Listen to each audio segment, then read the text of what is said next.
Be me, 28-year-old woman living in downtown Seattle. Not going to bore you with my whole life story, but I consider myself pretty aware of social dynamics. Studied economics, actually. Work as a financial analyst. Spend my free time reading theory and attending community discussions about power structures. Tonight, I am at this art gallery opening because my friend Mia is exhibiting. It's one of those warehouse conversions with exposed brick and overpriced wine. Mia's stuff is actually good. Abstract pieces about inherited trauma. I am standing near her main installation when I overhear this conversation. 3 guys, probably early 30s, dressed in that annoying, casual, expensive way. You know the type, Uniqlo basics that somehow cost $80, leather boots that look worn in. One of them is talking about his divorce. I am not trying to eavesdrop, but they're literally right next to me and speaking at normal volume. Divorced guy is saying something about how he hasn't seen his daughter in 6 weeks. The lawyer told me not to push it right now, that it'll look aggressive. He sounds genuinely broken up about it. But here's the thing that immediately bothers me. His friends are nodding along, like this is normal. Like it's just an expected part of life that you might lose access to your own kid. No anger, no outrage, just this resigned acceptance. It bothers me because I know exactly what they're not saying. They're not talking about the actual issues that lead to divorce. Emotional labor, unequal household work distribution, weaponized incompetence. Instead, they've created this narrative where he's the victim. Second guy chimes in about how his ex had full control of the narrative in their friend group. Nobody even asked my side, they just assumed. Third guy mentions something about his custody arrangement, seeing his son every other weekend. I'm getting more annoyed by the second, because here they are at an art gallery, in expensive casual wear, drinking wine. Clearly they're doing fine financially.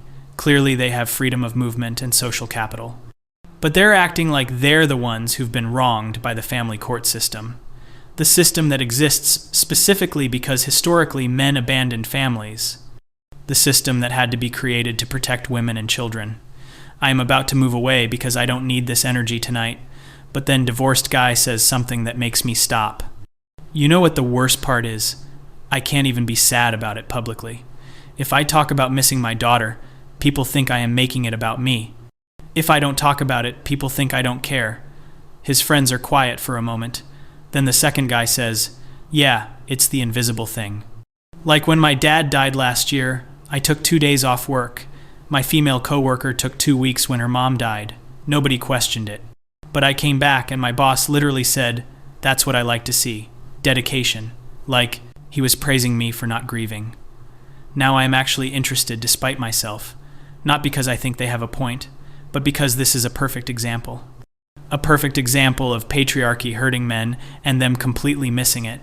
They're describing patriarchal expectations of stoicism, masculine gender roles that feminism has been fighting against for decades. But instead of recognizing that, they're framing it as some unique male struggle. I decide I need to say something, not to be confrontational, but because someone needs to connect the dots for them. I turn slightly and say, "Excuse me, I couldn't help overhearing." Immediately, I can see their body language shift. They get that look men get when a woman enters their conversation uninvited.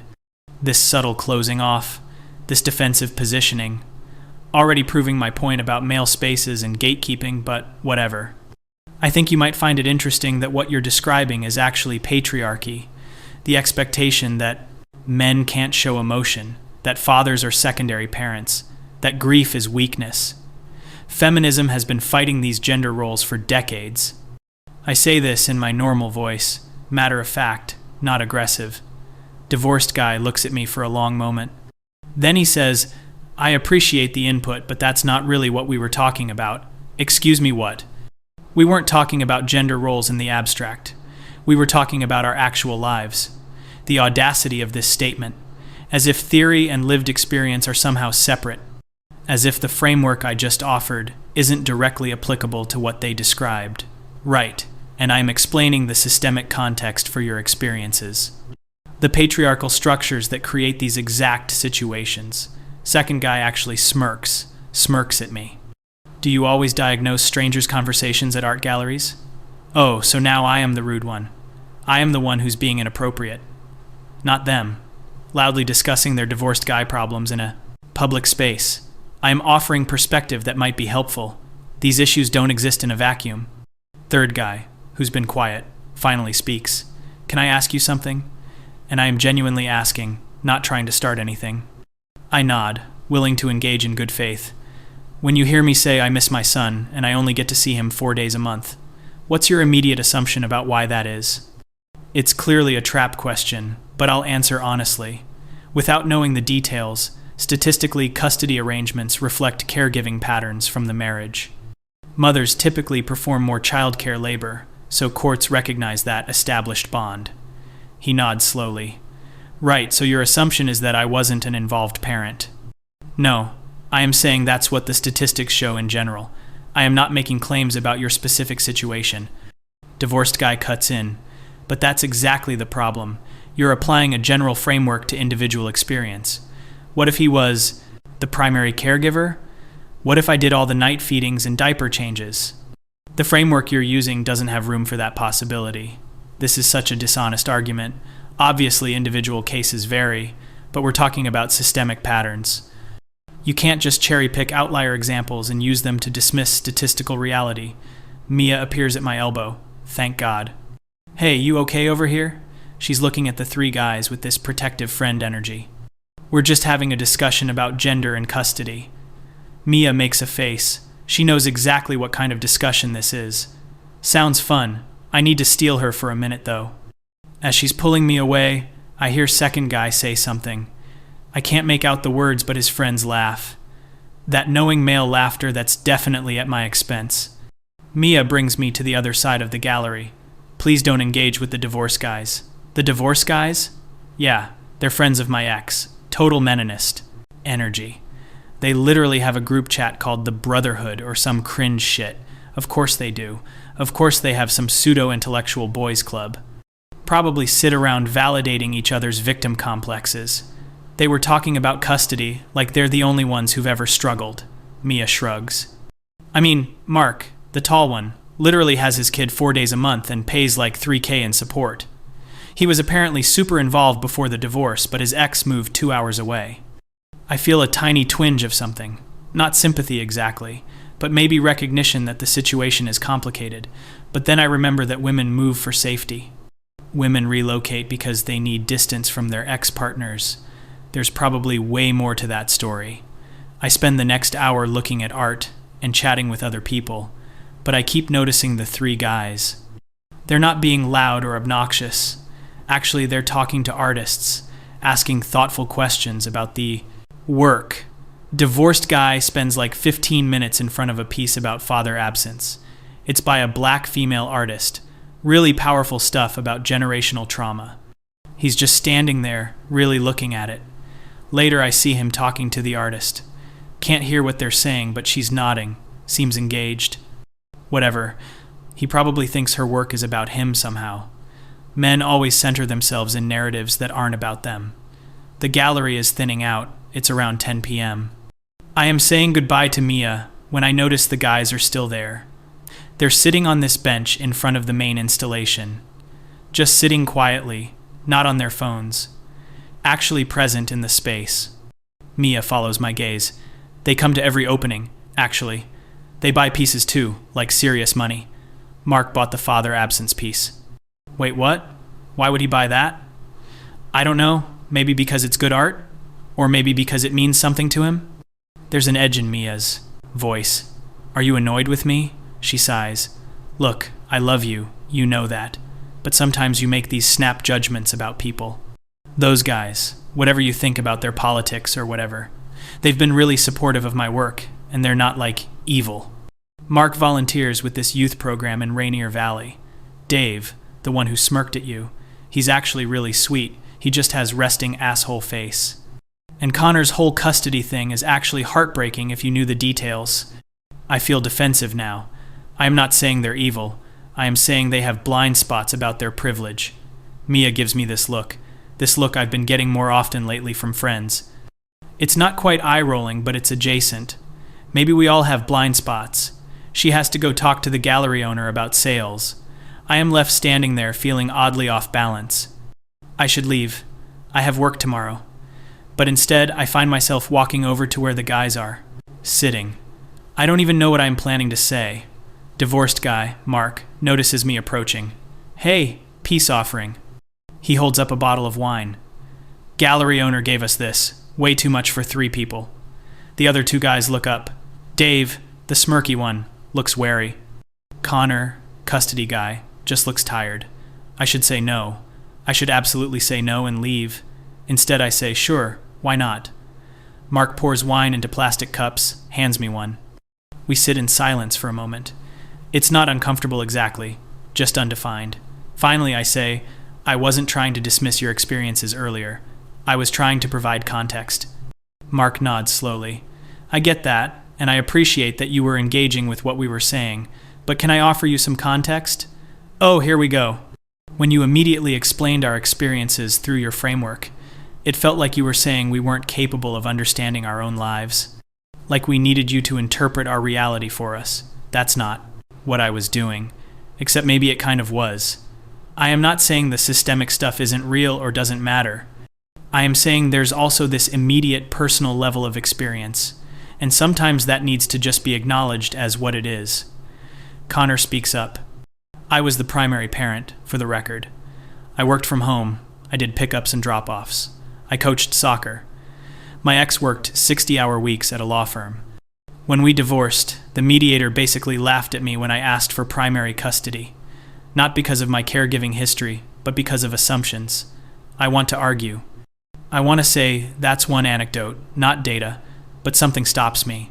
Maybe it's the way he's talking, flat effect, like he's beyond caring how it sounds. Or maybe it's the wine on an empty stomach. What happened? I hear myself ask. Connor shrugs. She got primary custody. I got every other weekend and 1 evening a week. Then she got a job offer in Portland. She's legally allowed to move. I can't stop her. So now I drive 4 hours round trip twice a month. And my son is 7. He doesn't understand why daddy isn't around. Dave adds, he had to quit coaching soccer because he can't commit to the schedule. The team was the one place where he could be involved in his kid's life consistently. There's something in the way they're talking. They're not performing grief or anger. They're just stating facts. And the facts are bleak. Mark says, my daughter is 5. She started calling my ex's new boyfriend daddy. My ex said I should be happy she has a positive male role model. And I am happy she's in a good environment. But also, I'm still alive, I'm still here, I'm still her dad. He says this without self-pity, just observation. My therapist said I need to accept that I can't control the narrative, that my job is to be consistent and present during my time. But how do you compete with the default parent? How do you maintain a relationship on 40? 8 hours a month? I'm listening now, really listening, not formulating responses, just taking it in. Dave, who I dismissed as smirky and rude, starts talking. I don't have kids, so my shit is less heavy. But when my dad died, the thing Connor mentioned earlier was real. I was back at work in 2 days, because that's what you do. My boss praised me for being professional. Meanwhile, I was having panic attacks in my car at lunch. And I couldn't talk about it because, he pauses, seems to struggle for words, because there's no script for it. Women have this whole language for emotional processing. They have frameworks and support systems and permission. Guys have, what? Therapy if you can afford it and aren't too ashamed? And drinking, we have drinking. He laughs, but it's hollow. Mark adds, that's why we started the group. It's not some meninist thing, it's a space where we can talk about this stuff without explanation, without having to justify why it's hard, or defend ourselves against accusations of privilege. And there it is, the implied criticism of my earlier intervention. I should feel defensive. Instead, I feel something else, something uncomfortable. The thing is, I start carefully. Everything I said earlier about patriarchy is still true. These are gender role expectations that harm everyone, Connor nods. Sure, but feminism didn't create space for this conversation. It created theory about toxic masculinity and patriarchal dividends, which, fine, academically sound. But when I am crying because I missed my son's birthday, theory doesn't help, Mark jumps in. And before you say, feminism helps men too, show me where. Show me the feminist organizations lobbying for custody reform. Show me the feminist support groups for divorced dads. Show me where male victims of domestic violence fit into the framework. I open my mouth to respond. There are organizations, there are resources, but even as I think it, I know the examples are sparse. Tokenistic even. It's not feminism's job to fix men's problems, I say. Men need to organize and create those resources themselves. Dave looks at me steadily. Okay, but when we do, we're called misogynists. When we try to talk about custody disparities, we're accused of derailing conversations about women's issues. So, which is it? Are we supposed to fix it ourselves or not? Because every time we try, we're told we're the problem. This conversation is not going the way I expected. I thought I'd either win them over with logic or dismiss them as unreachable. Instead, we're in this weird space of actual dialogue. And I'm not sure I like what I'm hearing. Not because it's wrong exactly, but because it complicates things. Mark refills my wine without asking. Look, we're not anti-feminist, he says. I want my daughter to grow up with every opportunity. I want her to be safe and empowered and free. But I also want to be part of her life. And I want her to know that her dad isn't some optional extra. That fatherhood is real and meaningful, Connor adds. And I want my son to know he can cry, that he can be vulnerable and soft and still be valid. But I also want him to see male strength, not toxic masculinity, just resilience. And I can't model that if I am disappeared from his life. There's a long pause. The gallery is almost empty now, just us and a couple staff members cleaning up. Finally, I say, "What do you want from me?" It comes out more confrontational than I meant. But it's a genuine question. What is the point of this conversation? Mark looks surprised. Nothing. We don't want anything from you. You joined our conversation, remember? Shit, he's right. I just meant, what's the takeaway here? Are you trying to convince me feminism is bad? That men are the real victims? Dave laughs, not unkindly. No, we're just telling you our lives. You can do whatever you want with that information. Connor leans forward. But since you asked, here's what I wish. I wish when men talk about their struggles, the immediate response wasn't but patriarchy. Not because patriarchy isn't real, but because it's used as a conversation ender. It's used to delegitimize immediate suffering. Mark nods. Like, yes, systemic analysis matters. But also, I haven't hugged my daughter in 6 weeks. Both things can be true, and one doesn't cancel out the other. I sit with this for a moment. Part of me still wants to argue, wants to point out that women have it worse in aggregate, that individual male suffering doesn't override systemic female oppression. But another part of me recognizes that impulse as defensive, as exactly what Connor just described. Okay, I say slowly. I hear you. Dave raises his eyebrows. That's it? No rebuttal? No explanation of how we're actually experiencing patriarchy? I feel my face get hot. I mean, you are experiencing patriarchy. But I get that leading with that feels dismissive. Mark actually smiles. Look at that. Growth. He's teasing me, but not meanly. Fuck off, I say. But I'm almost smiling too. We sit there for another minute. Then Connor says something that shifts everything. Can I ask what you get out of it? Out of what? Out of the framework. Like, what does it do for you to immediately categorize experience as patriarchy? I don't understand the question. It helps me understand the world. It provides analytical tools. He shakes his head. No, I mean emotionally. What do you get out of it? I genuinely don't know how to answer. I get to feel like I understand things. Like the world makes sense. There are patterns and causes. Connor nods. And when you encounter something that doesn't fit the pattern, like 3 guys at an art gallery talking about custody and grief, oh fuck. I get to feel superior. I don't mean to say it out loud. It just comes out. The 3 of them go very still. Not smug, not triumphant, just witnessing. I get to feel like I know more than you. Like I'm more aware, more evolved. Like I have the answer, and you're just stumbling in the dark. Mark says quietly, and we just threatened that by having experiences that didn't fit your framework, by not being grateful for your explanation. I feel something cracking open in my chest. It's not pleasant. I do this with everyone, I hear myself say. Not just men, everyone. my sister, my mom, my friends. I'm always explaining, always providing context, always positioning myself as the one who really understands. Dave says it's a kind of control. If you can explain it, you can manage it. You can feel safe. Who the fuck is this guy? What do you do? I ask him. Therapist, he says, of fucking course. That's why you smirked earlier. You knew exactly what I was doing. He shrugs. I see it a lot. The need to systematize experience. It's not gender specific, but it is a way of managing anxiety about chaos.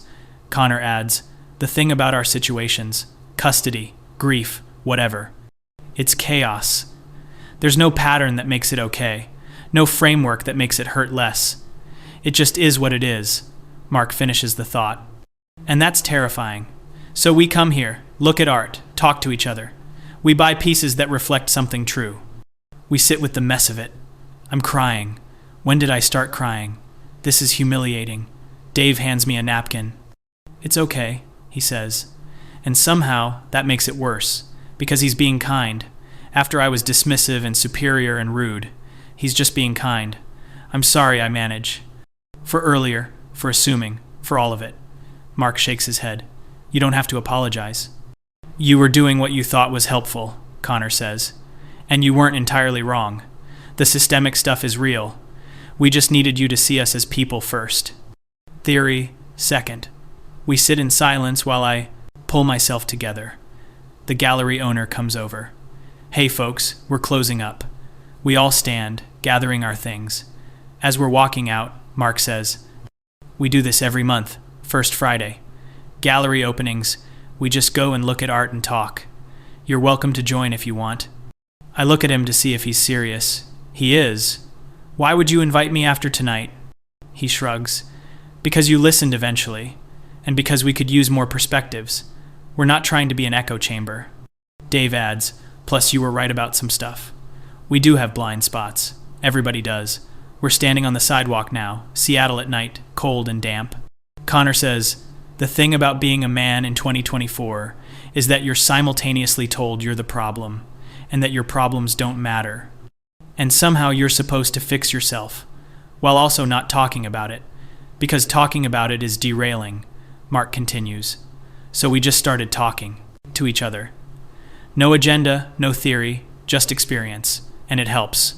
Not because we solve anything, but because we witness each other. There's that word again, witness. I think about my own friendships. How much of our conversation is about being right, about having the correct analysis, about performing awareness? When was the last time I just witnessed someone? When was the last time I let myself be witnessed?